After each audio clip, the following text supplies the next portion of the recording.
action here on episode 30. 30 episodes of the Bob Culture Podcast, and we're here to talk about WWE Survivor Series this Sunday. We got some predictions for you. I'm joined by the Dream Team, Mr. at Hey You Sports himself, Tim Urig. What's up, bro? How are you? What is up? How are we doing today? You ready to go? I'm ready to go, man. Nice. I'm excited, ready. We got the I almost said the Three Musketeers. That was lame. But we got the Dream Team. The Dream Team. And we got the Human Wrestling Encyclopedia. You know, we fact-checked everything with this guy. The Vac Attack is back, Jack. Mr. Michael Vacchiano, how are you, sir? I am great. How are you? Thank you for having me. I'm good, man. I'm ready to talk Survivor Series. Lots going on. It should be an exciting pay-per-view.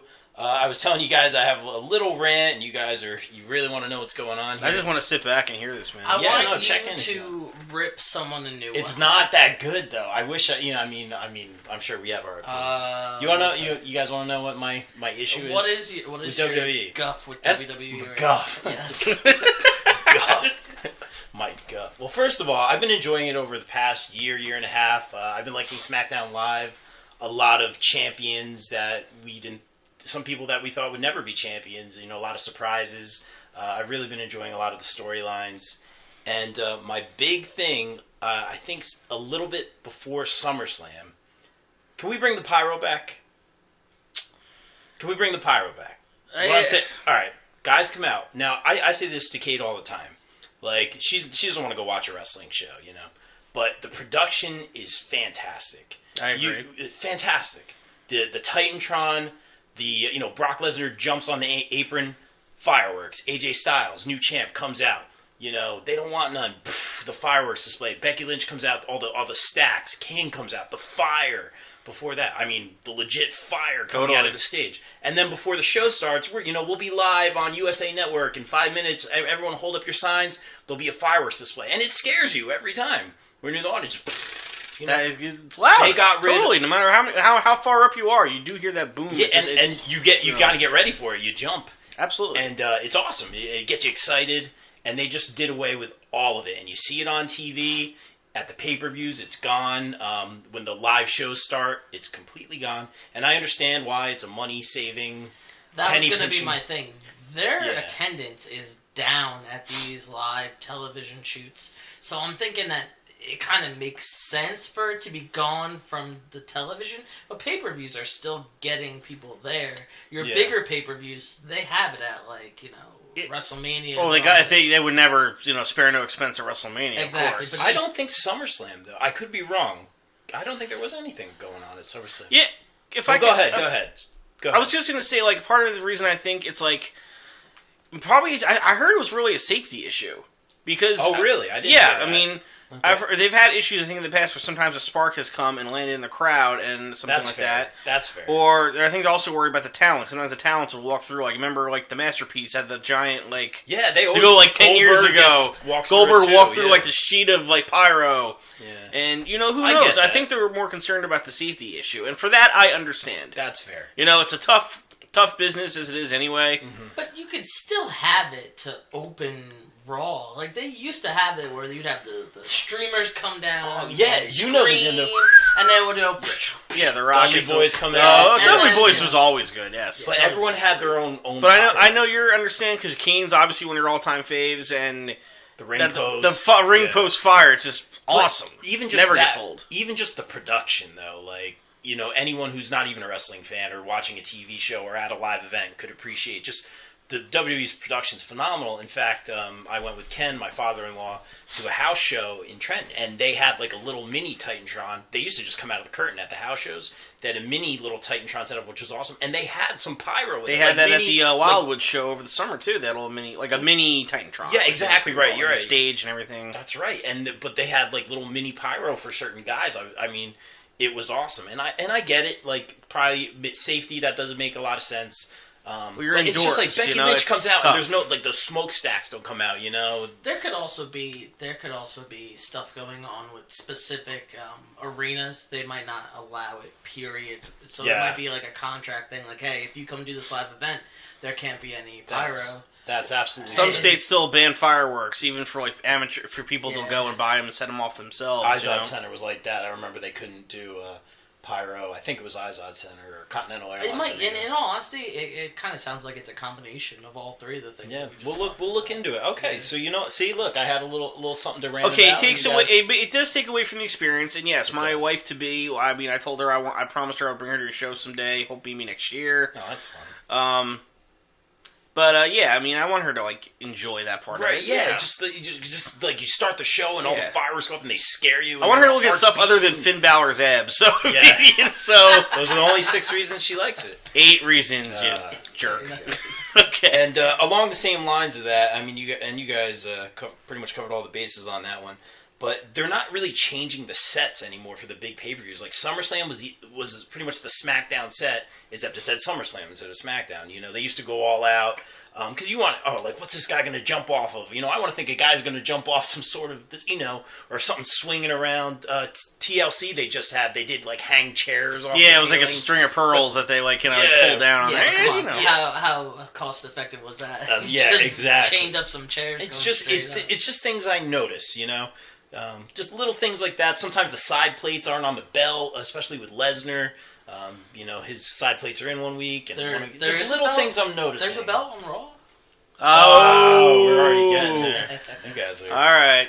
That's awesome. All right, well, you guys brought me down a little bit, so that's good. I mean, calm me, not brought me down. Calm me. Well, we knew that you were festering up all this emotion. More often than But not, I told you it wasn't really like a huge... No, more I often wasn't like than- going to rip a guy, you know. A lot of times you have us on here and you want to hear our thoughts, so it's fine. You get this is your show. You get to say what you want to say. I mean, you know me. I'll you know, if I got someone to, you know, rip, I would do it. But, you know, obviously, maybe they're trying to save some money. They just released a couple guys. I think Ellsworth got released, was it earlier today or yesterday? About time. Not a fan of Ellsworth. Darren Young, I thought was very underrated. I was upset to misused, but they tried. I mean, granted, he wasn't like personality wasn't catching on, but the guy was solid in the ring. I really thought so. But where were they using him? You're right. Yeah. I know. I said he was I felt he was undervalued. I thought he was also very underrated. And they did try to get him in there, it just wasn't working. No. So the Bob back. And you know what? I wouldn't even be surprised if he went to management and said, "Hey, do me a favor, just cut me loose." Look what they did with Swagger and Barrett. Swagger. Barrett, I'm a huge fan of, but maybe we'll see him back. Swagger's doing MMA Yeah, now, I saw right? that. Yeah, I think that news came out this week, so that'll be exciting. That dude seems like he would just beat you up. Totally. He's got the amateur background. Yeah, so I think that'd be cool. I met him outside of Barclay Center, and he was super cool. Is he Super big? nice. Is he He's tall? big. Nice. He's a big dude. Yeah. Nice. Big dude. Awesome. All right, guys. Well, you know, not to be a complainer this whole time. You know, like I said, I really like a lot of what they've been doing. One huge issue I got into some debates with some friends of mine who are writers and things like that. The whole like rah Team Red versus Team Blue thing. Not my favorite, but I get it. It's Survivor Series. It's the only time you're going to see Raw versus SmackDown, and that's exciting. And I love everything that came out of it. The card looks great. A lot of audibles they called, especially with the title matches leading up to it, look great. But just the whole way it started, where Shane just brought everyone over to Raw, and now they're beating up interns, and, you know, like, jumping everybody, and, you know, like Dolph Ziggler's fighting along, you know, Bobby Roode, who he's been feuding with, and I'm supposed to believe, you know, Shinsuke Nakamura is going to go beat up a cameraman. You know, like, not to say that's what happened, but, you know, like, they're beating up interns, and they're running through the locker room, and every storyline that's going on is just out the window, and that's what I hate. Just like, all right, well, we're just throwing everything out. And the only thing I like about it is Daniel Bryan being the only one, like the voice of reason, and then obviously Kane chokeslam Sims, which I loved because I love Kane. I thought that was cool.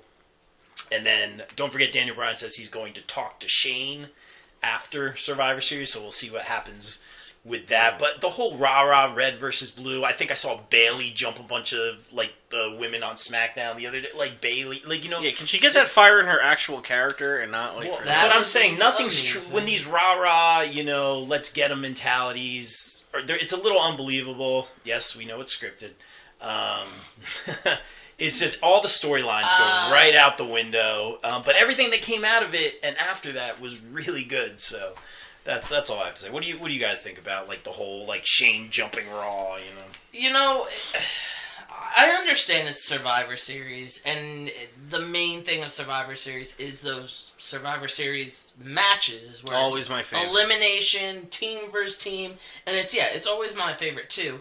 There's a right Besides way the to Rumble, do it. but that's for a couple of months from now. Not yet. We're not there yet. There's a right way to do it, and there's a wrong way to do it. And I really think that viral infection that went around really screwed up a ton of storylines because they had to throw a bunch of things together. They had to, do this, do that. And I think they kind of got together in like a meeting room and said, what are we going to do? And then decided, hey, Survivor Series, let's go for it. Let's just go, red versus blue, go, see what happens. The only thing I really, really don't like is that it messes up the storylines. You don't know what's going to happen in the future, and it makes me kind of think that they're going to do some sort of shake-up afterwards. I could see it. I mean, in my head, it makes sense. They've developed in the last couple weeks some like really different things. Like Sami Zayn turning heel has been fantastic. I'm a big fan of that. Yeah, and I love how Kevin Owens is like unleashed his like inner smart. Is that unleashed? Sami Zayn's like inner smart ass in a way. Yeah, and they're so good together. They've been friends and partners for like 15 years. So. Yeah, and it works, and it's fantastic. And, we've always talked about how we loved heel Neville. The only thing I love more than heel Neville is heel Zayn. I'm telling you, it's just, I understand what they're doing, red versus blue. It makes me really think that there's going to be some sort of shakeup at the end because all of these storylines are just, like, thrown out the window the past month and a half. Well, when the pay-per-view's over, they can kind of do a little bit of a reset. Like, I know John Cena, last time he was on Raw, now he's back, he's on Team Smackdown. I know... And I get it, because SmackDown looked like they needed kind of like a big-time guy. But it's been a little disorganized the last several weeks or so. I get that. And the virus thing threw them. I mean, Roman Reigns was out.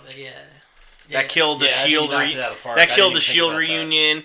The best thing that came out of it was we got the Finn Balor AJ Styles dream match. It was good. I didn't think that they went all out. They only had like 3-4 days to really look at it and kind of think how they were going to work. Yeah, but they played on their history in New Japan and everything like that. They suited that, and they knew it was going to be. I'm looking forward to 3 years, 4 years down the line when they revisit that. If AJ Styles still wants to wrestle, then absolutely.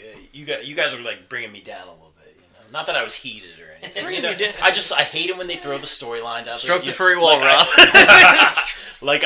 Nice. Like I always say, like I need to believe in a character, and when they just throw these storylines right out the window, it makes it difficult to kind of latch onto these new storylines. What I really don't like is, and I mean, some of the matches, if you put dream matches together, they're great. Don't get me wrong, but some of the matches, I feel like if one person really comes out and works well and goes, and wins a match, it kind of devalues the other title that's on the other brand. So, we'll get into our predictions in a little bit.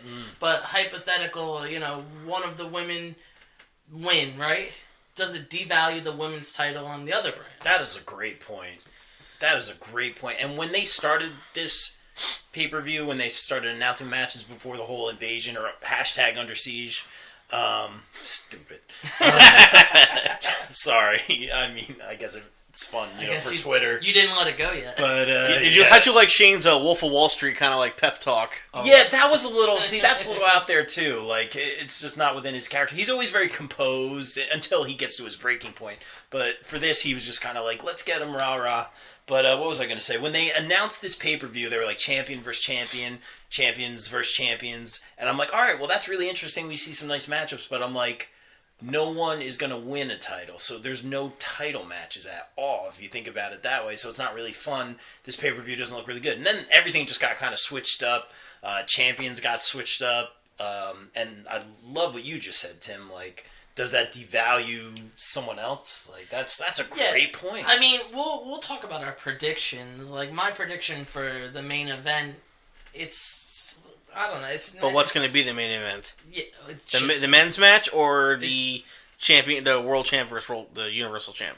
I was thinking world champ, universal champ, but it might also be. I agree. It might also be the regular Survivor Series elimination match, just because it's.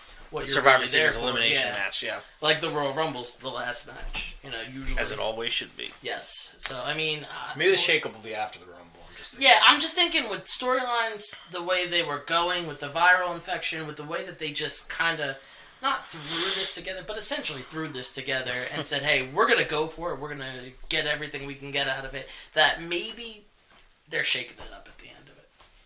I don't know. We'll see. Good stuff, guys. You guys are like the voice of reason for me. Like, we got I'm thinking, you know, I'm like, and I'm excited about this pay-per-view. I think it's going to be really fun. We got to figure out what we're doing. But should we get into the matches now? What do you guys think? Sure. All you, bro. You're the boss. I'm the boss. All right. The big boss man over there. Let's start with the women champion versus champion, because the ladies first, right? There you go. SummerSlam match, because we're gentlemen here. We have the new SmackDown Women's Champion, I almost said Natalya, not Natalya, Charlotte Flair, we were all pulling for, versus, of course, Little Miss Bliss. I was making sure my Alexa was turned off. Alexa Bliss. And to Tim's point, both very strong champions. Both, I believe, the only ones to hold both Raw and SmackDown Women's Championship. Actually, yeah, they can hype that up the way that is, too. Yeah, totally. Yeah, and what's her name? Now, Charlotte Flair is already now, in total, a 6-time women's champ. So she's almost halfway to her father. Yeah, right she's doing great. And by the way, that 30 for 30? 30 for 30, oh dude. My God, that was amazing. Heart-wrenching, man, really. Yeah, like I knew a lot of it, but it was pretty fantastic. Did you get to watch it? Not yet? Not yet, I'm sorry. No, don't be sorry. I'm sorry. It's still on the DVR. It's very good. Solid, dude. And we were, like, Tim, I remember you were pulling for Natalya in some past podcasts. She got her reign, and I think we were all happy about that. It was super well-deserved. She got her moment, and I think that she can kind of... At SummerSlam, one of the big four, no less. Yeah, she can kind of, fade away into, the setting sun, right off into the setting sun. I don't think she gets a push at any point in the future. Yeah, and we didn't talk about any possible cash-in, by the way. I had that in the back of my mind. Carmella's had that briefcase for a while now. I love what they're doing with her and Ellsworth. I know he got that might released, be your title change. But that super kick she did to him, and I love. Apparently, they've been beating up on him all week. Obviously got released, so it's kind of sad. But I loved what they did with that. I thought that was awesome. But before we pick winner of this match, do we see a cash in here? Based on what we just said, right, that there's no real title match. Mm-hmm. It could be. It would be a shock. Especially because Charlotte just won it.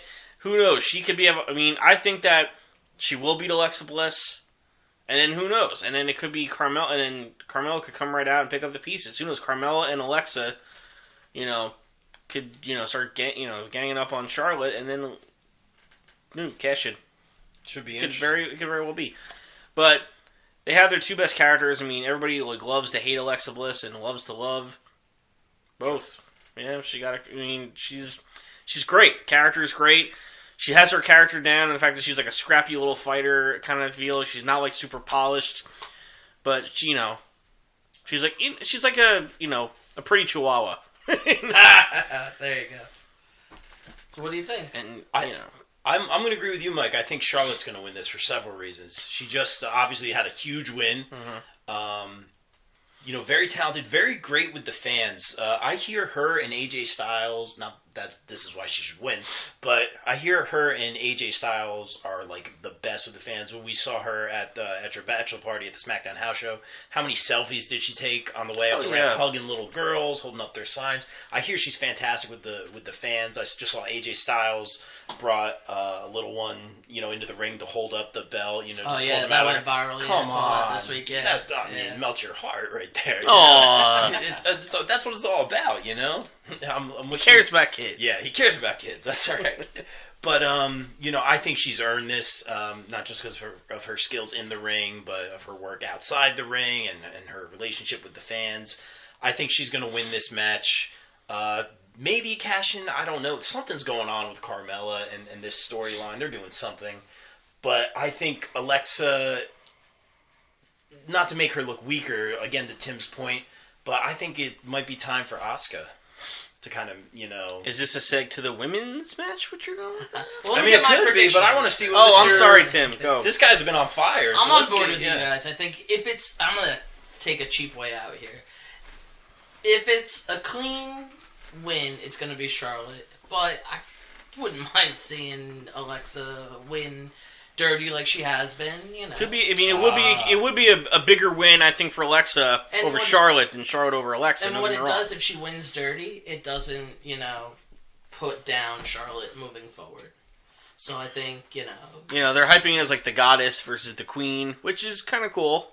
And the only two women to hold both shows championships. But I mean, if Alexa, I wouldn't be shocked. I know they're really high on Alexa, but I just see Charlotte. Charlotte, to me, like I said, could be in the women's title match for WrestleMania for the next 10 years because she is like, to me, the way they're making it, she's going to be the franchise. She is wrestling royalty. So it's genetic. Yeah. Can we talk about that corkscrew moonsault to the outside off the top of the turnbuckle? Insane. Yeah. It's in every video package too. She goes and gets it. So it's fantastic. But she usually does it when there's a group of girls on the outside because it's an easier land for her. So I doubt we see that. I mean, if she really wants to go and put on a show, that would be crazy. And you know what? She does it with flair. Wow. I loved it. All right, moving on. Well, if you're a superhero, you'd be the Punisher. Oh man, we are all right. I'm done. Fire tonight. Oh, you're not done. We're far from done, my friend. Let's talk about the realest guy in the room. Let's go with the Cruiserweight Championship. So there is a title defense on the line. It's on the pre-show. Is it on the pre-show? Are you watching the pre-show? Because I'll be watching. Well, the pre-show's at 6 o'clock, right? Because the main show's at 7. Yeah. That's right, kids. 7 o'clock. 1 hour earlier. WWE Network. It is Enzo Amore versus one of my personal favorites, Kalisto. Love those luchadors. I got my Rey Mysterio signed mask over there. 619. Bless you. Thanks. What do you guys think? You think Enzo's gonna hold it? I mean, he lost it to Kalisto for less than a week, and then he's the champ again. I think they're riding with Enzo right now. I mean, pure wrestling fans are mad. Like people who like the wrestling, because the cruiserweights are always known for having great matches, and Enzo, he as the song says, he's sloppy. He's a sloppy wrestler. He is. Totally. Like, when they were in a tag team with Cass did most of, like, the in-ring work. We knew that. And he just plays off his character as being so irritating, gets under your skin, and he's going to keep finding ways to win. It works. It works. And I could see him holding it all the way to Mania. Totally. I mean, Neville, I can't say enough great things about Neville. Neville's amazing, and I hope we see him again soon. But Enzo, it just works. I think they need a strong character in that division, and having all these challengers come and try to take it away from him is going to be nice. I mean, I'm a big supporter of Cedric Alexander. Seen him wrestle live a couple times in the Ring of Honor, so wouldn't mind him getting a shot. But it's smart right now. It's what's best for business, as you would say, there you go, to keep it on Enzo. So yeah, I see Enzo pulling it out. I love Kalisto. I'm going to agree with you. It just makes sense. I don't see the title going back to Kalisto for any reason. I don't see them going back and forth. I'm glad Kalisto got the title shot, dedicated it to one of my favorites, Rey Mysterio, and of course Eddie Guerrero. I think that's come and gone. Now Enzo, being the realest champ in the room, retains. Yeah, I'm on board with you guys. I don't think they make a change there. I would like to see a pretty decent match out of those guys. Kalisto's going to bring it just because he's, awesome. But I'd like to see like a nice 15-20 minute match. Let them bring it on the pre-show and they'll be good to go. I think, I'm going to ask what you guys think about this.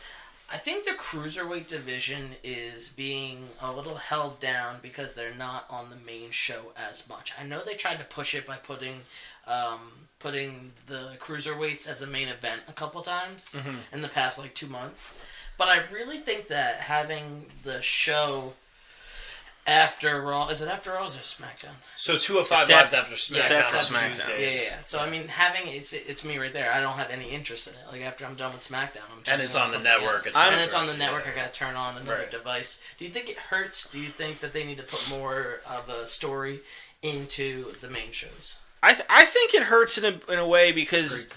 Yeah, they're on the network and it's streaming, but I mean, they don't have, that, major main television exposure in a sense. They're not on USA Network. They don't have the appeal either. And I believe this because I know some people were criticizing Raw for being 3 hours, saying it's too much to fill. I would say I would try an experiment. I would say let 205 Live be from 8 to 9 and have Raw be from 9 to 11. I don't know about that because that 8 o'clock slot is that's when they get their prime time. Yeah, you want and that. You could put more show into Raw because let's be real, they recap for at least 30 minutes on Raw. That's how we get caught up on DVR when we go get grabs. Mike, I won't be there only 45. Oh, that's all right. We'll catch up. We'll catch up. Don't worry. Yeah, a lot of recaps. Because every time it does the recap at 9:45, I already saw this. We watched this whole scene, and then it's halftime on Monday Night Football, so we got nothing to watch. Yeah. I mean, it's good they do recaps, but they are pretty in-depth, these recaps. I know they just pretty much replay the segment. Great question. I'm glad the Cruiserweights got a spotlight. That's why I got into wrestling, is because some of these Cruiserweights, obviously Rey Mysterio, I've told that story before. It's good to see a highlight on them. I'm glad that they are on Raw as well. I'll be honest, I don't watch 205 Live. I probably should. Yeah, that's what I'm thinking. Like, I know it's all on there, and I know you can backtrack and kind of catch up pretty quick. But in all honesty, I use WWE Network for pretty much just the pay-per-views. And I mean, I will go back and I'll still worth the price. Yeah, it is. 100%. But I go back and I look at some of the past pay-per-views, from way, way back as like a nostalgia thing every once in a while. But some of the original programming's good. It's not amazing, but I admit I did my homework last year when I was doing all the Rumble recaps. Yeah. But it's just my favorite match, of course. But oh yeah, well we're gonna do. We're gonna get 30 people. And we're just going to eliminate them one by one for the Rumble. I'm telling you, dude, it's going to be a 30... chaos. Yes, it's going to be a non-stop marathon. We love the Rumble. We're going to put this table here, and everybody's around. Oh, it's going to be amazing. We will do something fun for the Rumble, because that's, I think it's fair to say all of our, if not, some of us, our favorite match, so... Yeah. It should be awesome. Really good. Yeah. Go ahead. Oh, I was just going to say, to answer your question further, I wouldn't mind, I understand why they don't do it, especially because they're shining a light on the Cruiserweights, which is great. I wouldn't mind seeing some of these guys tie up with some of the, I don't want to say main roster, but some of the Raw superstars. Even if it's just a fill-in match, I'd like to see what they I'd can see do. Tozawa versus, Like I said, Alexander I'm a fan of. I think Rich Swann is really good, too. I don't know how he connects with that spin kick all the time, but he makes it look good. And yes, I'm a fan of Jack Gallagher too. Even as a face, I mean, when he was like, the cheesy, pale, like big, snarly whiplash gentleman. Now he's like, he's like a mini Regal, and it kind of works for him. It does work for him, yeah. I like that little analogy there. Oh, he looks exactly like my friend Michael Pearson. It's crazy. Add his photo to the page when you post this, all right? No. Let's move on. Shout out to my good buddy Mike. Little interesting last minute kind of matchup, but again, all this chaos kind of worked into some great matches. We have the Shield, the returning Shield, I should say. Everyone's healthy now, versus New Day Rocks. This is an interesting one. I'm wondering where you guys want to go on this one. Honestly, I'm totally stoked for this match. Absolutely. I mean, I thought Roman Reigns was going to get that last spot when they had one spot open on Team Raw. So did I. I thought Roman Reigns was going to come back from his sickness. He was going to do it. And then they, obviously Rollins and Ambrose lost the tag titles to Cesaro, but that's another match we'll get into. But which was surprising. But you know what? It makes sense because let's face it, they're the two best trios, and they announced it, the two best trios in history, like up there with the Freebirds. New Day's been around for 3+ years. I mean, they were a gimmick that I know looks so bad, and they just three of them, because they're really good friends in real life, they just made it work. It still is corny, but you still like to laugh at it. Like, they're, when they said, oh, we have like 16 combined championships. Granted, most of them are Kofi's. It's true. Like, that was hilarious. Like, Kofi's pretty good. That was great. I mean, I think in a way that some of their parts, I mean, as much as we'd like to see each of them maybe try their singles again, they're just having too much fun. Whereas we know the Shield, all three of them are like main eventers and future multi-time world champions, all of them. Hall of Famers. Yeah. I mean, like, this is, Grand Slam champ. To me, this is the biggest, like, 3-on-3 match we've seen from, like, as far as faction goes, since the Shield fought the Wyatt family. in my opinion, which was another amazing Shield Evolution before that. Shield Evolution, but it wasn't like Evolution in their prime. Yeah, no Flair, right? Was he? No, it was Triple H, Orton, and Batista, right. And a little bit. I mean, Batista was halfway to Guardians of the Galaxy. Hey, man, he was phenomenal. I know. But we're as far as wrestling, he was just kind of like, yeah, I got this. I got the next Bond movie. I got Blade Runner. I don't need wrestling anymore. But and he was right. Yes, and we are still all going to mark out when Batista comes back at some point. Yeah, probably. We are going to lose our minds. It's not. This match is not an elimination match. No, and I hope. I mean, as of now, I heard it's not, but it should just be a straight up 6-man, and I agree with that. Yeah. And honestly, I'm gonna say I'm going with New Day, and I'm gonna tell you why. It's a bigger win for them. Honestly, Rollins, Ambrose, and Reigns. Obviously, you would think they were the favorites on paper, but I think the New Day gets it, and I think it'll be one of those things where the Shield will just give them their props after the match and saying good job. 3 faces versus 3 faces. It's gonna be great. It's gonna be a great match. It might be the match. I mean, that was a big surprise for me when I found out. I'm looking forward to it. We may never see it again. This is a chance to really capitalize and do it. Yeah, it's probably the only time that they'll get the opportunity to do it. I'm actually on the other end of you. I think that the Shield, they're just too big of names, and I think New Day have been phenomenal in their pay-per-views lately. Like, really, I'm talking 5-star matches. Their series with the Usos never disappoints. Yeah, they've been top-notch. They've been so good.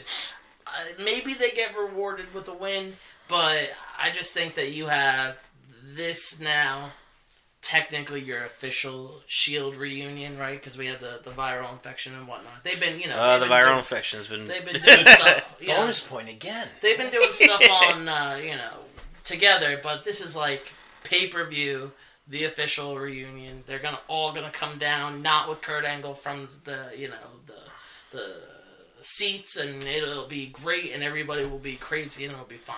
I just think that they're just too big of names that if they happen to take a loss, it wouldn't hurt them. Like, so that's why New Day could win. I would be more than okay with it. I just think that they just let the Shield win, because that's what everybody wants to see. Either team could win. I mean, I do think that the New Day will get a little bit more from the win, but I think overall, just 6 guys are committed to showing that we're 2 of the best factions in like the last I think 10-15 years, and they're going to be this is kind of those matches where they're just going to give the fans what they want. It's going to be awesome. It'll be great. It'll be great. My last point on why I think that the Shield will win is I think there's a bigger storyline coming for the Shield. So if you give them a loss at Survivor Series, which is a big pay-per-view, it kind of takes away from the storyline coming up. Because something's coming. Something, with the Shield, and then something else. We just don't know. Ambrose heel turn? Ambrose heel turn. I mean, I know we always talk about it, but come on. Shield takeover, Bullet Club saves the day, kind of, or Bullet Club invades and Shield saves the day. Okay, we're going into NXT. Something like that. Whatever. Okay. But I don't want to say I've heard anything because I haven't. I'm just saying I want something like that in the near future, but it won't happen anytime soon. I love Tim always brings like the X factor into the conversation. Always. This is like fantasy football. Well, he doesn't practice, so like you always have like the X factor. Like, okay, the viral infection that probably affected things. Great, great job out of you. Well, this is the official Shield reunion, so because they had Angle before. You're absolutely 100% right. This is the hardest match for me to choose a winner. I really just. My answer is I don't know. That is my answer. That's my no. I will give you an answer. I would never just be like pass. Come on now. This is the Bob Culture podcast. It's almost me saying if it happens this way, this will be the winner. If it goes this way, it'll be the other person. Can't stand on the fence on this, Rob. I'm not. I am 100% not. My answer would have been I don't know. What I was going to say is my pick before Tim had spoken, but you've convinced me more of it.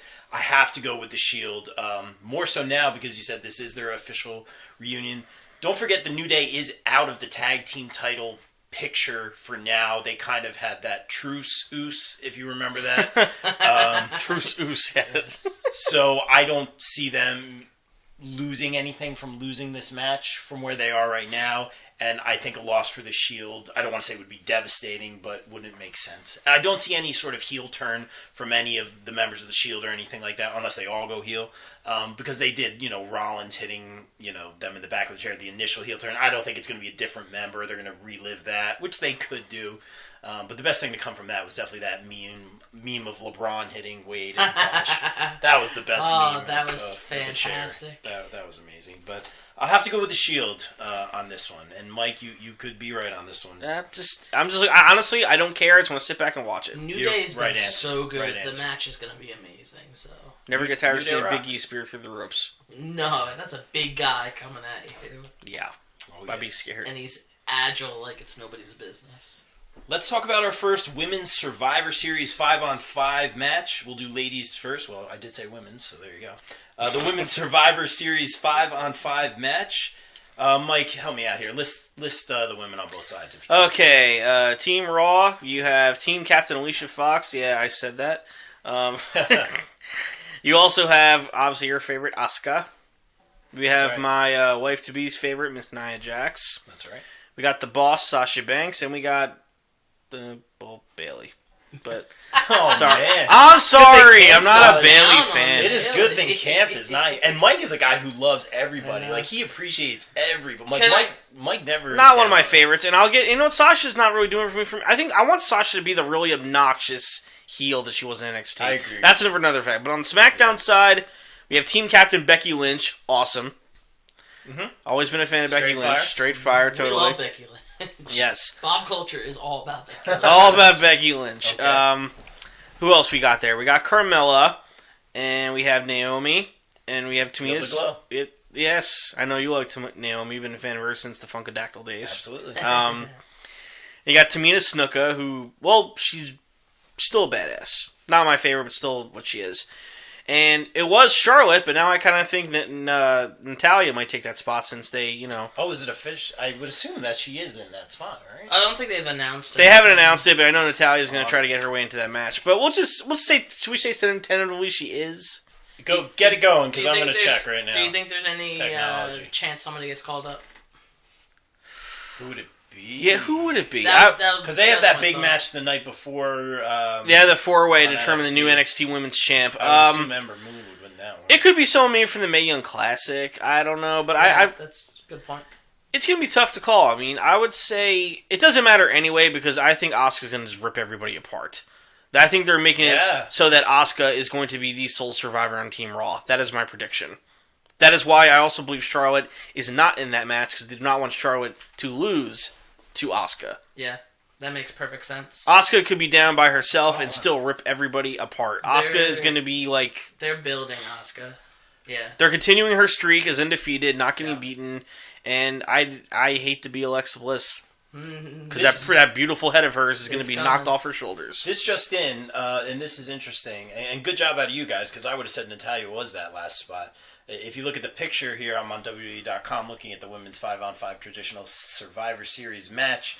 There is the silhouette of a woman instead of Natalya. You haven't unlocked that character yet. Yeah. We have not unlocked that character. And I would assume if it was going to be Natalya, it would have been in right now. So I would expect some sort of surprise. You don't think it would be like someone like Mickie James coming over from Raw? I don't think that would be it. Right? No. No, they haven't really played anything that makes sense. They haven't done like a jump ship kind of thing yet. I mean, like you said, we're talking about the Mix-up will be after. Yeah, you're right. Maybe a call-up. That's interesting, guys. Yeah. I'm sorry I wasn't more on top of this. The Mae Young thing, There's a lot of great women in the Mae Young class, which you need to watch, Rob. There's a lot of great women in that tournament. I only watched a few My girl, episodes. Piper Niven. Totally. Yeah? And Toni Storm, yeah. All right, maybe it's one of them. I'm also a fan of Rhea Ripley, but she's still in NXT, and I think she's good, too. But Nikki Bella? That's not out of the question. It's not. I kind of feel like how would you want ever going to top winning WrestleMania and getting proposed to by John Cena? John Cena's coming back. Well, he's a dreamboat, obviously. Duh, he's breathtaking. I mean, it kind of makes sense. Cena's back. I'm just trying to do the math here. Interesting. Maybe. I'm going to say... Mike, I like what you're saying about Asuka taking over, her getting the final pin. She'll probably be like the Randy Orton. Randy Orton's always really good in these Survivor Series matches. I'm going to go Team Raw. Team Raw. I don't know who's getting eliminated first. I said it before. I'm saying it again. Team Raw by way of Asuka being the survivor. I'd say her even being the sole survivor. Or heck, if she survives with somebody else, I see her beating up her partner when it's over. With that really crazy, evil smile on her face. If they do it that way, which I think they have to, if they're going to really push Asuka, I just don't be super cheesy with it. Don't make it like 5-on-1 and Asuka beats everybody. Well, that would make SmackDown look absolutely horrible. Yeah, so I mean... It could be like 2-on-1 and Asuka. You know? 2-on-1 I'm okay with. 3-on-1 would be probably a little absurd, but, you know, we'll see what happens. It's probably going to be before the women-on-women match if Carmella cashes in. Yeah, I was thinking. Carmella cashing in, that's going to be her last appearance of the night, but I could see it being down to like her and like maybe like Tamina and maybe like maybe even Becky Lynch. It could be a great like 1-on-1 final between her and Becky Lynch, and I love Becky Lynch totally, but I see it coming down. Asuka's going to take it. I see like a Tamina Nia Jax kind of stare down at some point.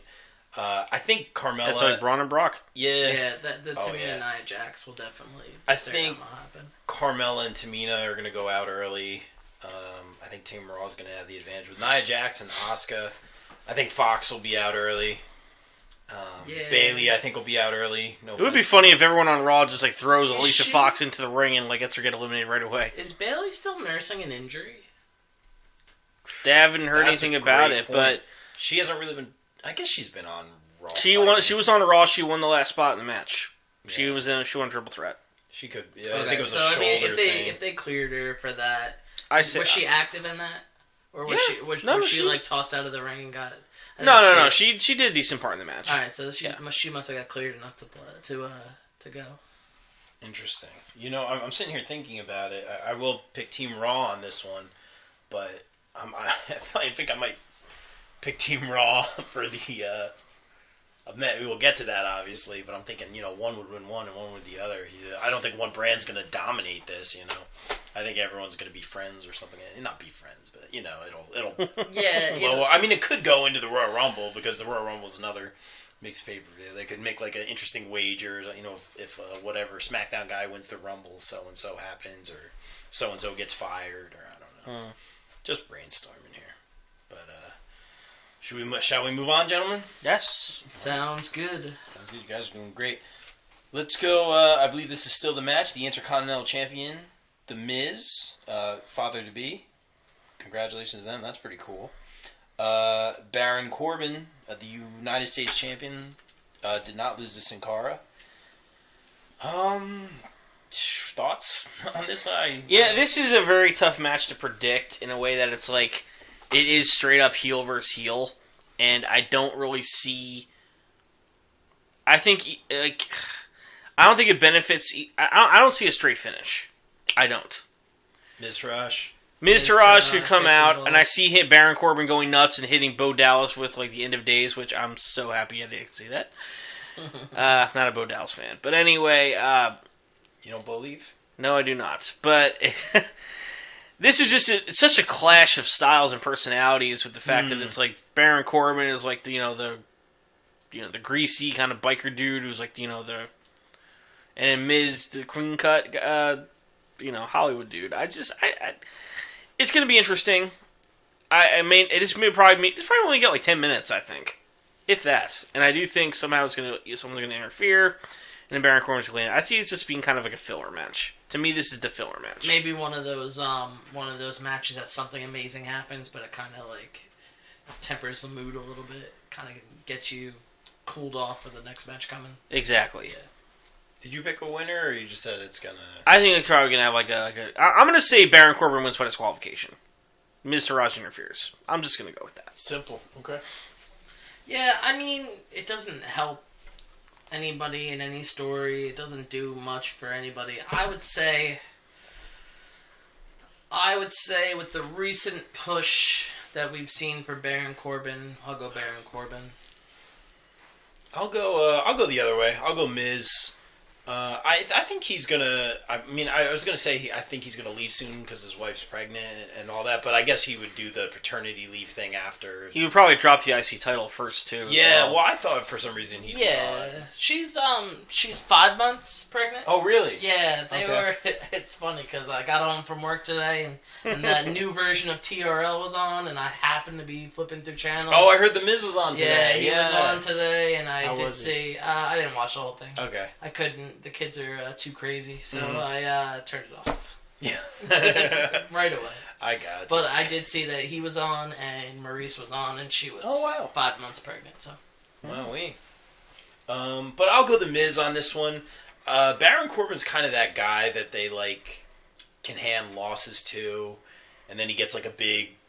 I don't want to say push, but he gets a big win. The briefcase, but then he fails on the briefcase cash in. He'll win the U.S. title.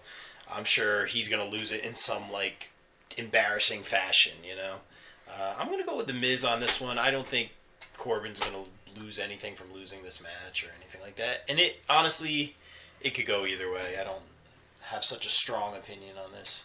Give it to The Miz. Everything's coming up Miz lately. Let's go. Everything's coming up Miz. Let's do it. Miz house. Everything's coming up Miz house. Nice. All right, next up we have the tag titles. The team of Cesaro. I don't know who that is. The team of Say it, Mike. I can't say it. Cesaro, whatever. Sheamus Cesaro sandwiches. Yes. That was good. Yeah, Swiss cheese with corned beef. Corned beef. Cesaro sandwiches. That's right. You heard it here on the Bob Culture Podcast. TM. Yeah, not quite. I think WWE's got the, Anyway, versus the Usos. Mike, I know we were just talking about it a little bit. Tell me a little bit your thoughts on the Usos, man. Honestly, I know some people who've been on here being critical of the Usos. I know you weren't a fan. You weren't a fan of them, but I'm a fan of the Usos heel turn since day one ish. Yeah. I just think name material for Survivor Series. But honestly, I'm loving them. They're still being solid in the ring. They're playing off this whole we're thuggish and we're gonna do this. But it works for them. It really does. We're just wearing the skull caps and jeans, and they're just and just saying that they got everyone on lock. Uso Penitentiary. I didn't think it would take off, but the Usos have a catchphrase. They didn't have a catchphrase when they were wearing the face paint and the bright orange shorts. But obviously, we know that they can go in the ring. They have great matches with everybody. They got the, obviously we talked about before, their great feud with the New Day over the last several months. Fantastic. Back a couple years ago when Usos were faces and New Day was heel, great matches. And now the other way around, still good. Their Hell in a Cell match, I thought both teams earned to be the fact that they were in the Hell in a Cell. And it was a really great match.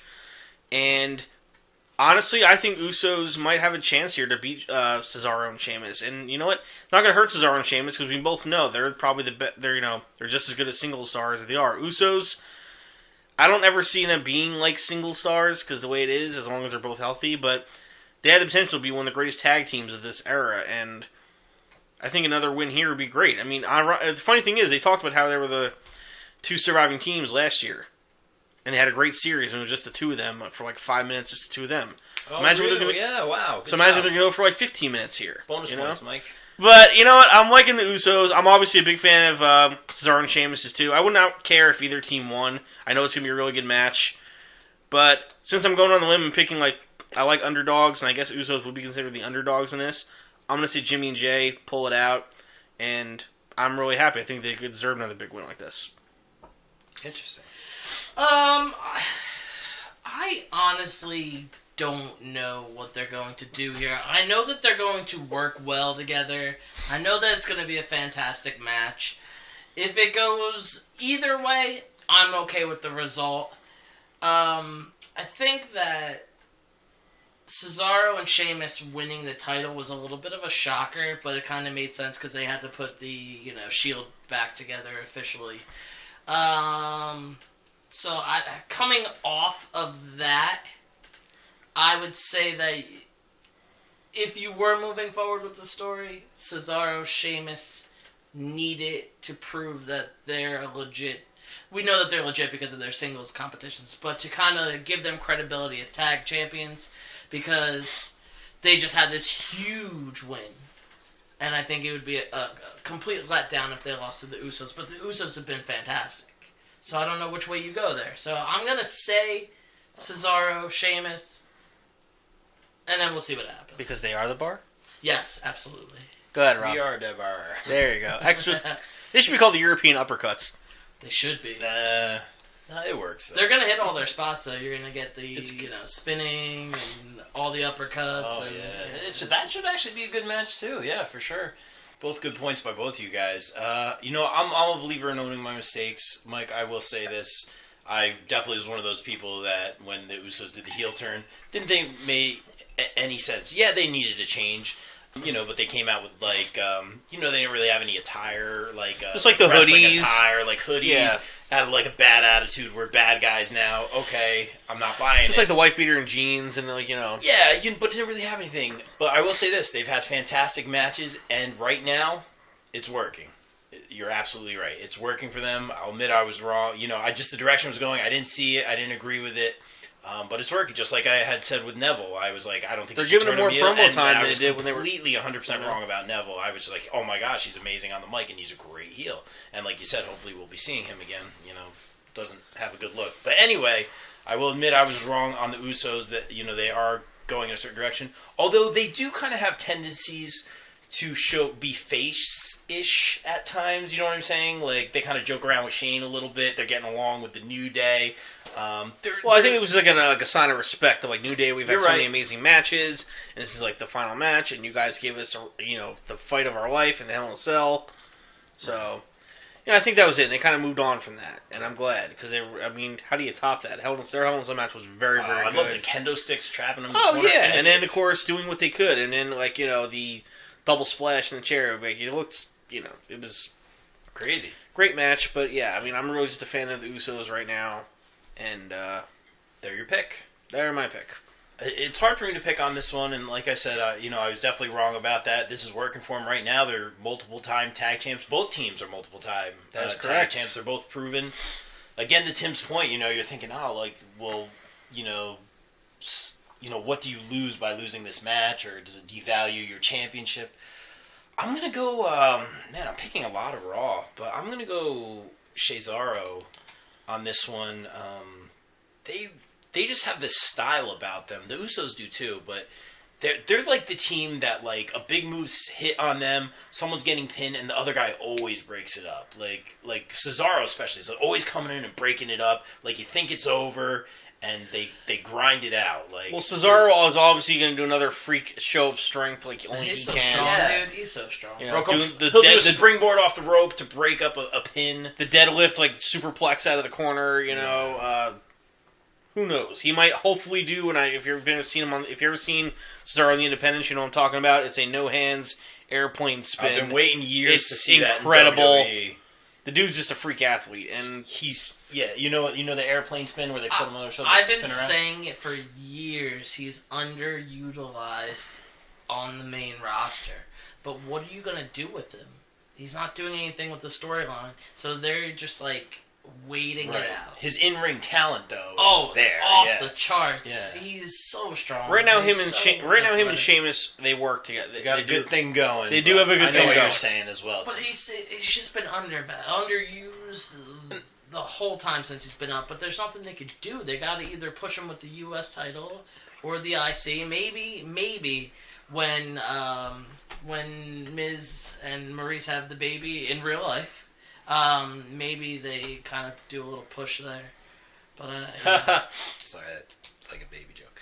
Wow, it was not intentional. It just, awful. Yeah, get a push, get it. Yes. Did I pick a winner on this one? I'll say Cesaro. Man, I cannot say that word. Let's talk about Sheamus a little bit. We kind of overlook Sheamus. They love Sheamus. Is he a Grand Slam champion, Mike? Royal Rumble winner. He's a Royal Rumble winner. He was a King of the Ring. U.S. He was a U.S. champion. I see. He was never an IC champ. There it is. No. Tag team champion. He's a tag team champ. It was the one title he never held. Besides Intercontinental. But he was finally a tag team champ. Multiple time but they love world champ Sheamus. And when he came in, like I think he beat Cena for the title like real early when he came, like pretty quick. Got one King of the Ring really. I hated Sheamus. I hated him, and now I really like him. He's awesome, and between them loving Sheamus, him being pretty great in the ring, he's like an old school guy. He reminds me of like an old school wrestling guy, you know, like just a big burly, like, you know, and the Irish, you know. Totally. I think those two are going to grind it out and win. Okay, interesting. You guys ready to talk about the men's Survivor Series 5-on-5 match? Yeah. Well, good, because we have no choice. All okay. Right. We'll talk about, obviously, AJ Brock very soon. I'm excited about this. You know, I'm not thrilled about how the storyline came about. When they added Jason Jordan, I was like, oh, gosh, please don't let him. And, you know, nothing against Jason Jordan, but I was like, please don't let him have the final spot. You know, I'm like, maybe Kane, which we'll talk about later. I think Kane's going to be a factor in this match. They've been pushing Kane. Oh, yeah. Working towards something later. I'm okay with that. But we're going to see Bobby Roode versus Triple H. We're going to see Shinsuke Nakamura versus Triple H. You know, we're going to see a lot, you know, Kurt Angle, you know, back in action. This is going to be a fun match, I think. Well, I got to say, like you said, Bobby Roode versus Triple H, which will be interesting because a lot of people think Bobby Roode is kind of the heir apparent with his character and his style. I think he should be more of a Triple H character. Without a doubt. I mean, we talked about Bobby Roode should definitely be a heel. Yeah, why is he? Yeah, I don't know. But that's another podcast we can talk about. But as far as this 5-on-5 goes, you know, it was I'm trying to think. They put John Cena on Team Smackdown. We know his history with Survivor Series. You know what, Mike? Real quick, not to interrupt you. Give us the 5-on-5. Give us the team. Oh, yes. I'm called upon for this. Okay. Team Raw captain Kurt Angle, and his team is going to be Finn Balor, Samoa Joe, Braun Strowman, and Triple H. It's a solid team, man. It is a very solid team. It's pretty good. And for Team SmackDown, you got Captain Shane McMahon, because you know he's going to do some kind of crazy spot. You have Bobby Roode, Shinsuke Nakamura, Randy Orton, and John Cena. Yeah, I don't know. I mean, I was kind of... Here's my prediction is I think that... Who knows, just because they want to do whatever they want, I think Kevin Owens and Sami Zayn may end up costing SmackDown this match. The fact that they're not on Survivor Series card at all. Yeah, that makes and they keep wanting to mess with Shane McMahon. A lot of square-ups you can go. I mean, you got Braun versus Shinsuke. You got great matchups with that. You got, again, Triple H and Bobby Roode. Triple H Orton. Always a go-to. I mean, I could see maybe Finn Balor and Samoa Joe because they have some unfinished business, like maybe taking each other out of the equation. Yeah. There's a lot of inter-team. That's a great point. You know, like you said, Rob. You know, those are getting along now. No, Finn and Samoa Joe hate each other. Yeah. They were still selected though. Yeah. A little. And I can see Kane even taking out Strowman in there, playing his case. But go ahead, you're the Kane man. You have some good points. You guys are making me change my answer. I want to see Samoa Joe and Bobby Roode. You know, a little TNA, little reunion in there. Good call, and that's gonna happen. You're right. Yeah, they'll do a little moment there. They could do a lot. I actually think that this they might just go and let them work. Whatever their finish is their finish. I think they're just going to go and be professionals and work the match and, you know, hit whatever storylines that they want to hit. Like, I know that they're setting up something. They're pushing Kane, and I think they're pushing him towards some sort of mega match with Braun Strowman. So I could see Kane getting involved at some point.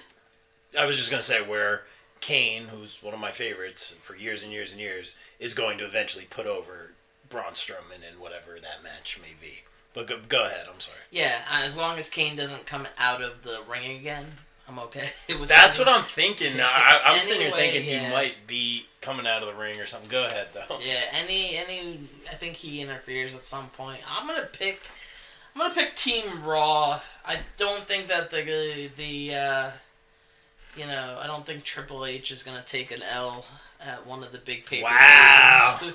He said the L. I mean, yeah, if I don't know, maybe Stephanie gets involved because Shane's out there and Triple H is out there now, so maybe she gets involved. I don't know. And isn't it if Team Raw loses, Kurt Angle gets fired? Yes, I do. That's one of the reasons I think that he may. I mean, if Team Raw loses and Kurt Angle does, maybe Kurt Angle says, "I'm activating myself as a wrestler." And who knows? He seems to be going in that direction. Some people also think that Jason Jordan may come and cost his father because he took him out of the match. There's a lot of X factors on Team Raw. There's a lot of X factors. I'm going to change my answer now. There's a lot of X factors amongst Team Raw. And there's a lot of, because that's the thing.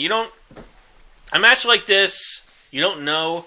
Like the Shield got together last year at Survivor Series and took out AJ Styles. Yeah, I mean, it really, however they want to take a story moving forward, they have the opportunity to, because all of their stars are in this match, other than Brock, other than AJ. This whole thing is probably going to go a good 45 minutes, Really? I believe so, yeah. With all these guys in there and all the things they want to accomplish, I think they would. They're not going to half-ass it or speed it along. Last year's match took like a good hour, I think it was. Like 5-on-5. Orton's going to have at least 2 eliminations. Orton's always... Finn Balor goes for the stomp, RKO in midair. Oh, yeah. Boom. Your prediction... What do you think the finish is? I'm gonna say it could come down. Whatever. It could come down to Angle versus Shane. I mean, who's to say? I think it might come down to that, and I think Kevin and Owens and Sami Zayn end up costing him just because the guys kind of stick it to him, saying you should have had us on our team because you know. Maybe they come out, distract him. I love everything you guys are saying. Yeah. I'll say by hook or by crook, or I'm gonna go with Team Raw. I'll go Team Raw. Team Raw's gonna. I'll go with Team Raw winning. Yeah. There's so many X factors. We got to do the math here, guys. There is. If I gotta make a prediction, it's definitely gonna be Team Raw. I like what you said. I could see, Kurt Angle and Shane, the last two. It really depends how much they want to work Angle. Angle got no work in that last match. They took him out of the equation and let him rest in the back. Just to, because it was one of his first matches back, and he's, coming back from a long, long layoff. I don't know. Finish-wise, maybe, I don't know. I'll just say Raw, and I'll go... Finn Balor gets the final pin. Oh. Yeah, that's what I'll go with. Balor. Just because I love the push of Finn Balor. So maybe could Bray Wyatt get involved at all? Could be. They've shied away from that a little bit. Good call. I like a little outside the box thinking. Yeah, I mean, they kind of teased the little sister Abigail. Mm-hmm. Okay. I'm doing the math here. Here's what's gonna happen. All right. I like all these theories. No, let's work it out. Okay. They could just go so many ways with it. All right. So this is definitely the hardest match to predict and how it's going to end. I think Braun is obviously like a huge X factor. He's going to dominate. Probably have a couple eliminations. I think that's fair to say before Kane takes him out. All right. So I'm going to say Rude is going to be one of those eliminations. All right. So we're going to take Bobby Roode out first. Is that too? I mean, out of all those guys, I'm taking Bobby Roode out first. All right. Yeah. I mean, one of the newer guys. I'm okay with that. I think... Or I could see him taking out even Orton, getting a really big... I think Orton always lasts in those matches, so maybe you're right, because I am expecting him to do well. I'm going to say Nakamura is going to go out early. I hate to say it. He's such a fan favorite. Probably will happen. I think Kane is going to be the X factor that takes out Braun, because Braun is going to dominate, so Braun's gone. I think Joe and Finn are going to take each other out, like you guys said. This is good stuff. I think Shane is going out because of Zayn and Owens, which might be the end of the match. Really good. And then we have Cena and RKO versus Angle. I didn't even say anything about Cena. Cena's coming off a little bit of a layoff. It doesn't matter. Yeah. Cena's going to go in there and a 40-year-old, hit his spots. And he's going to have Braun on. He's going to have Braun on his shoulders and deliver that attitude adjustment. Just because off the top rope. Wow. Oh, God, that'll break the ring. I think you're right. I think Cena's going to hit his spots, but I don't think... Are we saying Cena's not going to get eliminated? Cena's going to get eliminated. He kind of had that, just been beaten by Roman Reigns. He's, kind of thinking about calling it a career, kind of. I'm not calling it, but I'm kind of on that next chapter, thing. And I think Orton will go... Between Triple H, Angle, and Orton... Raw. You're gonna go with I'm just it's on paper. I want to explain to anybody listening what just happened. Rob here just listed all the contestants on each side. He gave you his prediction, pretty much what he thinks going to happen, exactly in order, and cross guys off. If you have the soundbite of him actually crossing off, that'd be fantastic.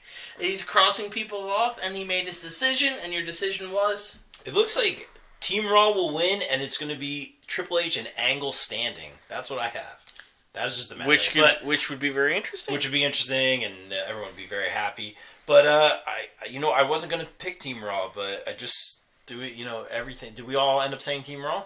I think we did. The only thing is, a lot of wins for Raw. It really makes SmackDown look weak because SmackDown did the initial come over to Raw to kind of invade. Truth. So it's tough in that aspect. That it's like, hey, we're invading, and we made a lot of pushes for Raw talent tonight. So I don't know, because they were the initial push for invasion. Exactly. And Daniel Bryan wasn't exactly cool with it, so maybe that Team SmackDown losing obviously might set up a feud with Shane and Sammy and KO, even though Shane and KO already had a feud. Something like that. I don't know. But I like the idea, Mike. I like what you're thinking. But Daniel Bryan said after Survivor Series, we're going to talk. It's like, regardless of the outcome. So it could be they lose, and that builds to some sort of storyline involving Daniel Bryan. Yeah. Or him and Shane being on different pages, and maybe one of them exiting in some fashion. Yeah, absolutely. Or returning to the ring. I don't know. That would be nice. Let's see, little D-Bry. Very cool. All right, guys. I thought, man, we knocked that one out of the park. I mean, it could go anywhere. There's 10 guys in the match. Yeah, really good. And they all have histories, and they all have something that could possibly be pushed forward. Interesting. It's a tough one. I'm so excited for this one. I think this is when the pay-per-view really came together. Another audible. We ended the reign of the modern-day Maharaja. Did I say that correctly, Mike? Yeah. You didn't roll your R's enough. I did not. So happy to see AJ Styles winning the title. Again, great with the fans. I think every time we have a Bob Culture podcast wrestling episode, it's all AJ all the time. I have my blue glove in bowling league, and I'm thinking about putting a P1 on it just to get like an AJ. Should be a B1. Oh, I love it. See, you come up with all sorts of stuff. Yeah, that's awesome. But AJ versus Brock. I mean, Brock is unstoppable. Our biggest issue is he doesn't show up, every week. He's got the greatest job in the world. He does a great job. I don't even know if he's a face or heel anymore. Super excited about this match. I think this would be the main event. I gotta believe it will be. It will be the main event. I mean, granted, the Shield, the New Day, we talked about that's kind of like a dream match in a way. But that's a match they literally could schedule any time they wanted to. This is a match that they can only schedule now. Okay? These are two guys who... Smart. It's smart that they did this. Because Lesnar is a guy who he conquered WWE earlier in his career and then conquered UFC. AJ, we knew from TNA, Impact Wrestling, and then went to New Japan and Ring of Honor and everywhere. The guy's been champion everywhere. And this is really this is going to be a really interesting match. Because, yes, Lesnar is known to dominate and beat up his opponents. I don't think this is going to happen. I don't think he's going to have his hands on AJ for the majority of this match. This isn't going to be like him throwing AJ around for 10 minutes, and then AJ gets a couple flurry, and then it ends. No. Disappointed. This is going to be a match where basically AJ Styles is going to wear out Brock Lesnar. And doing that because AJ Styles is a guy who can go for an hour plus. Yeah, I could definitely see AJ just kicking out for this epic finish at the end. It's very interesting, this dynamic, because this is what I first thought of when I initially said the devaluing of the title. This is your two champions, right? Yeah. Going at it. This needs to be a 5-star match. This match needs to be the best match of the night. And then the finish won't really matter. Whether it's, some sort of DQ, which would be awful, but, it wouldn't hurt the status of either competitor on their brand. I don't know what they're going to do, just because every time I pick against Brock wins. I love AJ Styles. He's going to hit his spots. I don't think he does a Styles clash on a big Brock Lesnar. Probably not Styles I just don't think it makes sense. But you get the phenomenal forearm. You get all your, your I think calf crusher. Calf crusher. 450. Yeah, and the calf crusher will probably be something early, and maybe Styles works on the legs. Yeah, something like that. I mean, he's got those kicks. He can work on the legs. I mean, he might do something where it's at. I mean, of course, Brock is just too strong. He can power out of it. Yeah, but my whole thing is... And Paul Heyman's going to be screaming like a banshee on the outside. This match needs to be the best match of the night. Because if it's not, it defeats the purpose of you really lining up your champions versus champions, your better tag team versus your better tag team, your faction versus faction, your women's champion versus women's champion. It really will hurt one brand. And I think Raw's the flagship, so Raw wouldn't be hurt if AJ Styles won. But if Brock Lesnar wins, I think it hurts SmackDown. You see, I'm going to disagree with you there. Okay. I'm going to say because nothing can hurt AJ Styles. Nothing. And I'm going to say that because... It's not going to hurt AJ Styles. AJ Styles is over. Everyone loves him. It's going to hurt the brand. I don't think it's going to hurt the brand. Because when it's over, you're still having AJ Styles as your WWE champion. And he could have a great match with Brock Lesnar, and he could just come out and be like, yeah, Lesnar took it to me, he's a great fighter. He's like, but I'm still the WWE champion, and I'm going to, do all this. I mean, I'm doing bad with the accents tonight. But how does he come out the next Tuesday that confident, the face that runs the place? Because he is. Because SmackDown is still the house that AJ Styles built, And fans love him if he loses. He lost to Finn Balor in an impromptu match. It didn't hurt him at all. But he's now going to lose to a part-time. He lost to Baron Corbin. He helped Baron Corbin. Maybe Baron Corbin looked good. He can lose. AJ Styles, I'm going to say, nothing can make... Nothing. He has great matches all the time. He's still popular. They tried to make him heel. He, couldn't do it because people still cheered for him. Because people know when he comes out, you're pretty much going to guarantee to get, if not the best match of the night, you're maybe getting the second a best show. match. Because AJ Styles is phenomenal. He is that good. He's great. He's had a great match with everybody. He's a guy who, I'm going to start wrestling someday. And he was took to it like nothing. Yeah, and we say it on every podcast. Go watch his TNA stuff. Go watch his indie stuff. We're telling you, man. The dude is amazing. He's adapted his game over the years. He doesn't... Earlier, he used to fly and do these amazing moves all the time, and he still can do that. But he knows if he wanted a longer career, he's getting older. He's almost 40 now. He's got to change it up a bit. That's why he had a little more submission style, a little more strikes, a little more of the Japanese influence. He adapts to his opponent. That too. I mean, he knows he can't slug it out with Lesnar, but he's going to try to kick those legs. He's going to have to knock him down, and he's going to have to basically they said if Brock Lesnar's a great white shark, AJ Styles can swim faster and get him into shallow water. And make him, What do you... Neither of you to guys use a corny analogy, I'm going to use it. Neither of you guys picked a winner, though. You know what? I'm gonna say because he can't be hurt with a loss. I'm going with Brock Lesnar to win it. It will be tough, and Brock Lesnar is going to be lobster red when it's all over.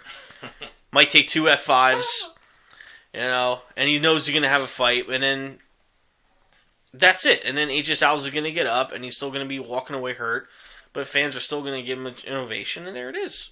Okay. And people know they see a match that they might never see again because of Lesnar's schedule. Now's the right time to do it. It is. And it is the right Styles time is a family man. He might not be doing this for a very long time. What's your prediction? Me next. I actually had a question to ask you guys first. I'll give you my prediction. Yeah. Okay.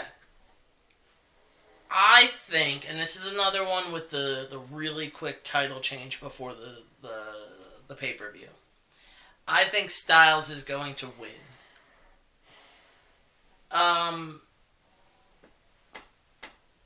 I I think with all of Survivor Series, because I really don't like the brand versus brand, I think that in an ideal world, every match ends in a disqualification, not to devalue the other person. But that's not going to happen. I'm going to go Styles in a 5-star match. It's going to be great. I really think Mahal gets involved. Jinder Mahal gets involved? Yeah, he's not in the pay-per-view. I'm going to say he gets involved. Interesting. As a way to hate him even more? Yes, and that means he's doing his job. Yeah. I love that you say 5-star match, and we see these dream matches. I think this is fair to say, like a dream match kind of situation. Yeah, well, it can't. It's something that we didn't think we wanted, and then it's like, oh, this is a possibility. This is great, right, and now's the time to do it, because we might not ever see it again, and we're glad it's happening. You know, I wanted to see Styles Taker. That may, you know, on paper right now can never happen, you know? But anyway, my point is, how many pay-per-views have we seen where they end with Brock winning, and it's the end of the pay-per-view, and we're like, all right, like, Brock won again. We're always upset. Yeah, it's just like, you know, even if they're good pay-per-views, like, they end with Brock winning, and, you know, that's, you know, all right, well, let's go home, and we're not going to see the title on Raw anymore. First of all, we want to see that title on somebody else just so we can see it. Nothing against Brock, but we want it, like you said, a 5-star match. That's what we want, and I'm nervous. I remember when he was trying to work with Dean Ambrose, or I should say Dean Ambrose was trying to work with Brock. What was it, at Mania? Yeah. Was it a street fight or something like that? It was a Knowles Bard, yeah. And he was saying how Brock wouldn't work with him, or he was just trying to get a little bit more out of it, or I don't know. This is what I had heard or read. Obviously, I'm a big Ambrose fan. I'm just worried that it could easily turn into, like, the Samoa Joe match. Like, it started out really good, Samoa Joe versus Brock, and then won F5 over. You know, and that's when I'm nervous. Yeah. I'm so nervous. Like, it's going to be, like, at best a 3-star match, because it's going to be 10 to 15 minutes, and it's going to, you know, once Brock gets him, he gets him, you know, and that's the way it always seems to go with Lesnar, and that, oh man, I'll be so defeated. I don't see it going. I've seen this match going longer, and I see it, the fact that, yeah, Brock's going to try to wear AJ down, but AJ's, the resilience. He said on SmackDown, he's like, yeah, I'm the underdog, and I wouldn't have it any other way. Because he knows that he's good, and he knows that he could beat anybody, and he can. And he can lose to anybody, too. That's what I like about him. Like you said, like, he can lose, like, a regular match versus Baron Corbin, like, you know. But steps up when it's big time. Yeah, but steps up when it's big time. Yeah. Exactly. Yeah. You know, he's got the magic. He's so good. He's so precise with everything. And you know what? He might do that phenomenal form, and Brock could catch him in midair and plant him with the F5. Especially to the outside. That phenomenal forearm to the outside. That's awesome. Yeah, I mean, this match, I think it has to be match of the night. But Lesnar also is not going to have his way with him. That's why I really like this part of it. Yeah, we know that Lesnar is dominant. We know Lesnar is a freak. I mean, you know, the guy who could bench press 500 pounds and still, you know, run a 4.340. Well, back in his prime, he could, you know, but... What happens if Lesnar loses? That was going to be my question, like... And I say if, because my pick is Brock, unfortunately, because I really, you know, I'm all about AJ Styles. It hurts Lesnar. It hurts Lesnar. It doesn't. Lesnar's not around anyway. AJ losing doesn't hurt AJ. Lesnar losing does hurt Lesnar. You know. So that's why maybe it's Brock. I said it was going to be Brock. Yeah. And because he can't... Nothing can hurt AJ Styles. I'm continuing. You guys think that the Asuka streak is the greatest streak in wrestling. No, it's me picking it against Brock Lesnar. What? He's the greatest streak in wrestling. So that's why I'm just always going to pick against him. Because at some point, they have to put the belt on somebody else. And I think this kind of says you can beat him, and then it moves forward. Unless you really want to build Brock up for another Mania, which is in months. So what you're trying to say is... what? What are you picking? Who are you picking? Oh, I said I picked Styles. Okay, the streak, okay. The longest streak, yeah. Well, good stuff, gentlemen. This should be interesting. I really hope it is a 5-star match, like Tim was saying. I think it has to I feel like it's going to end early. You know, once you get into, like, the Samoa Joe, I just get nervous with Brock. I get nervous with Brock. That Samoa Joe match was fantastic, and then one F5 done. Because you really believe Samoa Joe could probably take him in an MMA match. Yeah. Or at least it would be even. And you know that Braun could obviously, like, probably beat up Lesnar in a real fight, or at least prove a match with a fight. We know AJ, and this was a real fight. AJ can't really fight Brock Lesnar, but AJ is a great wrestler, and they're hyping the fact that AJ can beat anybody on any given night. Falco. Wow. Shane Falco. It's got hard. I just had to throw it in. Hey, It's halftime. You're coming off the field. This isn't going to be the '96 Sugar Bowl, okay? AJ is not going to get dominated. He may lose, and I think he's going to lose. Unfortunately, I like AJ Styles. I would love to see him win. I'd love to be wrong. He's not going to get dominated. He's going to really put up a fight, and he's going to wear Lesnar out. Lesnar's going to be panting and beat red and sweating like crazy. And he'll know he's had to fight to keep that belt. Or not, the belt's not on the line, but he'll fight to win. Well, Sunday night, my friends, may end with an F5, but you guys on the Bob Culture Podcast all get an A+. I see what you did there. Yeah, nice. Sort of. Something like that. All right, guys. Awesome! I got to pay for that one now. Oh, dude, my bad. Just because it was so accurate. You gotta pay for that. There it is. All right, guys. I think we knocked everything out of the park. It looks like an overall win for Team Raw, which is not necessarily my vote, but I did pick a lot of Raw. So I picked Charlotte. Yeah, I picked Charlotte as well. We'll see what happens. Sorry, and Uso. Or are you Alexa Bliss fans? Sorry, Us. That's all right. Yeah. Guys, we had a lot of fun as always. And we'll obviously be getting back together in January for the Royal Rumble. Oh, yes. Everyone have a great weekend coming up. Survivor Series is on special start time, 7 o'clock on the WWE Network. And we'll Pre-show starts at 6. Pre-show starts at 6. Can't beat that. Uh-huh. Gentlemen, always a pleasure. Thank you, sir. Thank you. All right. Always good, fun debate. Love it. Love it. Peace. We're out. Hey guys, thanks for listening to this episode of the Bob Culture Podcast. If you'd like to support the show on patreon.com for some great incentives, check out patreon.com/BobCulturePodcast. I'd like to thank my newest patrons, Mike and Michelle Vermillion from Sledgepad LLC.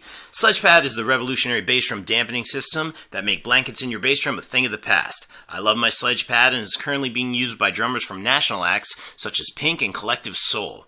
Use my code BOBMAN007 at checkout for a special discount. Check them out at sledgepad.com.